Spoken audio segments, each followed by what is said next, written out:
कल शाम प्रधानमंत्री जी ने जब देश के नाम संबोधन किया तो पूरे देश को उम्मीद थी कि अचानक हुए सीज फायर को लेके देश के मन में जो सवाल है प्रधानमंत्री जी उनके जवाब देंगे। सबको लग रहा था कि कुछ ऐसी परिस्थितियां, कुछ ऐसी चीजें होंगी जिससे पूरे देश के मन में इस पूरी कार्रवाई को अचानक रोक देने की प्रति और ऊपर से जो डेवलपमेंट हुए उनके प्रति जो सवाल उपज रहे हैं, घुमड़ रहे हैं, उनका जवाब प्रधानमंत्री जी के भाषण में मिलेगा। प्रधानमंत्री जी ने कल अपने भाषण में दो चीजें इंपॉर्टेंट कही। मेरे पास उनके भाषण की ट्रांसक्रिप्शन है। प्रधानमंत्री जी ने कहा कि भारत की आक्रामक कार्रवाई के बाद पाकिस्तान बचने के रास्ते खोजने लगा था। ये बहुत बड़ी चीज है। पाकिस्तान एक टेररिस्ट स्टेट है और पाकिस्तान टेररिस्ट हमले करवाता रहा है, उसको जवाब देना जरूरी था। पूरा देश जब जवाब आप दे रहे थे, जब आप भारत की सेना जवाब दे रही थी, तो पूरा देश दिल से साथ खड़ा था और दुआएं कर रहा था। लेकिन प्रधानमंत्री जी कहते हैं कि भारत की आक्रामक कार्रवाई के बाद पाकिस्तान बचने के रास्ते खोजने लगा। परिणाम स्वरूप पाकिस्तान तनाव कम करने की गुहार लगाने लगा। आगे प्रधानमंत्री जी कहते हैं कि 10 मई की दोपहर को बुरी तरह पिटने के बाद पाकिस्तानी सेना ने हमारे डीजीएमओ से संपर्क किया। आगे प्रधानमंत्री जी कहते हैं कि पाकिस्तान ने यह कहा कि अब वह कोई आतंकी गतिविधि या सैन्य दुस्साहस नहीं करेगा। तब भारत ने भी विचार किया और आगे वो कहते हैं कि फिर हमने अपनी जवाबी कार्रवाई स्थगित की है। अब यहां से ये देखना है कि देश के मन में इस कार्रवाई को स्थगित करने के बाद से जो सवाल उठे हैं हर एक देशवासी के मन में। आप पार्कों में चले जाइए, आप नुक्कड़ पे चले जाइए, आप आपस के फैमिली ग्रुप्स को देख लीजिए, रिश्तेदारों के बीच जो डिस्कशंस हो रहे हैं, हर जगह कुछ सवाल घुमड़ रहे हैं लोगों के मन में। मैं आज आपके माध्यम से उन सवालों को प्रधानमंत्री जी तक भी पहुंचाना चाहता हूं और मैं वो सवाल आपके सामने रखना चाहता हूं। प्रधानमंत्री जी के भाषण के बाद कुछ सवाल देश के मन में। पहला सवाल है कि आप मानते हो कि पाकिस्तान आतंकवादी देश है, फिर अचानक से सीज फायर क्यों कर दिया गया? पूरा देश पाकिस्तान से इस लड़ाई में, टेररिज्म के खिलाफ इस लड़ाई में, टेररिज्म को नेस्तनाबूद करने के खिलाफ इस लड़ाई में, पाकिस्तान की जड़ से टेररिज्म को पूरी तरह से उखाड़ के पाकिस्तान को एक सबक सिखाने की लड़ाई में आपके साथ खड़ा था। और आपने कल अपनी स्पीच में भी कहा कि पाकिस्तान एक टेररिस्ट कंट्री है। फिर सीज फायर क्यों कर दिया? ये अचानक से सीज फायर क्यों कर दिया? तो पहली बात तो ये है कि अचानक सीज फायर क्यों। दूसरी बात कि हमारे पास अच्छा खासा स्ट्रेटेजिक एडवांस बना हुआ था। पाकिस्तान हमारे हवाई हमले झेल नहीं पा रहा था, रोक नहीं पा रहा था। पाकिस्तान को हटना चाहिए था, झुकना चाहिए था। पहलगाम हमले के आतंकवादी हमको सौंपने चाहिए थे। मोदी जी कह रहे हैं कि पाकिस्तान ने हाथ जोड़े और हम देख रहे हैं कि मोदी जी मान गए। पाकिस्तान ने हाथ जोड़े और मोदी जी मान गए। मैं यहां पूछना चाहता हूं कि पाकिस्तान के भेजे गए आतंकवादी पहलगाम में जब हमला कर रहे थे, जब लोगों को गिन गिन के मार रहे थे, उस वक्त हमारी बहनें हाथ जोड़ रही थी, गिड़गिड़ा रही थी कि मेरा सिंदूर मत उजाड़ो। पाकिस्तानी आतंकवादियों ने हमारी बहनों का गिड़गिड़ाना नहीं सुना। उन्होंने बर्बरता से उनके पति की हत्या की, उनका सिंदूर उजाड़ा।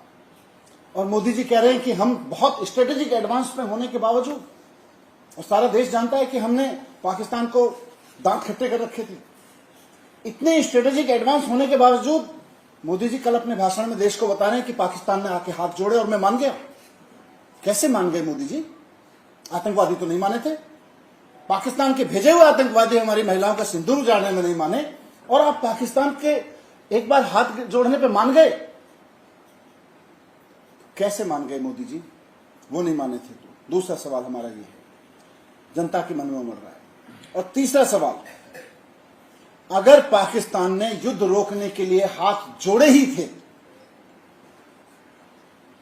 तो उनके प्रधानमंत्री को बुला के आपने लिखित समझौता क्यों नहीं कराया जैसा 1971 में कराया गया था? आपने कल देश को बताया अपने भाषण में कि पाकिस्तान हाथ जोड़ रहा था। ये भारतीय सेना की कामयाबी है, ये बहादुरी की कामयाबी है। तो अगर पाकिस्तान हाथ जोड़ रहा था तो फिर उनके प्रधानमंत्री को बुला के लिखित समझौता क्यों नहीं कराया गया? और जैसा कि आप कह भी रहे हैं अपने भाषण में, आपने कहा है कि पाकिस्तान ने यह कहा कि अब कोई आतंकवादी गतिविधि या सैन्य दुस्साहस नहीं करेगा। पाकिस्तान ने हाथ जोड़े और आप मान गए। 1971 में इस देश में नजीर है इस बात की कि किसी के हाथ जोड़ने से यह देश नहीं मानता रहा है। प्रधानमंत्री को बुला के लिखित समझौता करवाया इस देश ने, और आज आप कह रहे हैं कि हम मान गए। तो लिखित समझौता क्यों नहीं कराया गया उनके प्रधानमंत्री को बुला के? दूसरा एक सवाल हमारा यह भी है, और इसी से जुड़ा हुआ सवाल सब लोगों के मन में उमड़ रहा है। जो 22 अप्रैल से पूरे देश के मन में जो गुस्सा था कि पहलगाम के विक्टिम्स को न्याय मिलना चाहिए, आपके सीजफायर के बाद उन पहलगाम के विक्टिम्स को न्याय कैसे मिलेगा? और सिर्फ पहलगाम के 26 विक्टिम्स परिवार नहीं, पूरा देश उसमें शामिल है, और वो 21 परिवार भी शामिल हैं जिनके परिवार के लोग इस कार्रवाई में और उजड़े, पुंछ में और बाकी दूसरी जगहों पे। उनको न्याय कैसे मिलेगा? पहलगाम के विक्टिम्स को न्याय कैसे मिलेगा? सवाल तो और भी हैं, लोगों के मन में घुमड़ रहे हैं, लेकिन सबसे महत्वपूर्ण 4 सवाल यही हैं कि अगर पाकिस्तान आतंकवादी देश है तो अचानक सीजफायर क्यों किया? जब हमारे पास स्ट्रेटेजिक एडवांस था तो पाकिस्तानी आतंकवादियों के सामने जब हमारी बहनों हाथ जोड़ रही थी, वो नहीं माने थे, तो आप उनके हाथ जोड़ने से कैसे मान गए? और अगर आप मान ही रहे थे और आपको यकीन हो गया था कि पाकिस्तानी अब आगे हरकत नहीं करेंगे, तो फिर उनके प्रधानमंत्री को बुला के लिखित समझौता क्यों नहीं कराया? और फिर इस पूरे सीजफायर से उन्होंने हाथ जोड़े और आप मान गए, इस सब से पहलगाम के विक्टिम्स को न्याय कैसे मिलेगा? सवाल और भी है देश के मन में। सवाल यह भी है कि जिस वक्त सीजफायर अनाउंस भारत के अधिकारियों ने किया, यह कैसे संभव हुआ कि उससे ठीक पहले अमेरिका के राष्ट्रपति ने ट्विटर पर यह ऐलान कर दिया कि भारत सीजफायर कर रहा है? कैसे अमेरिका के राष्ट्रपति बार बार यह दावा कर रहे हैं कि उन्होंने भारत और पाकिस्तान के बीच सीजफायर कराया है? कैसे वो ये दावा कर रहे हैं कि मैंने व्यापार को रोकने की धमकी दी थी? कल पूरा देश उम्मीद कर रहा था कि प्रधानमंत्री जी अपने इस भाषण में जरूर बताएंगे, अमेरिका को भी 2 टूक सुनाएंगे।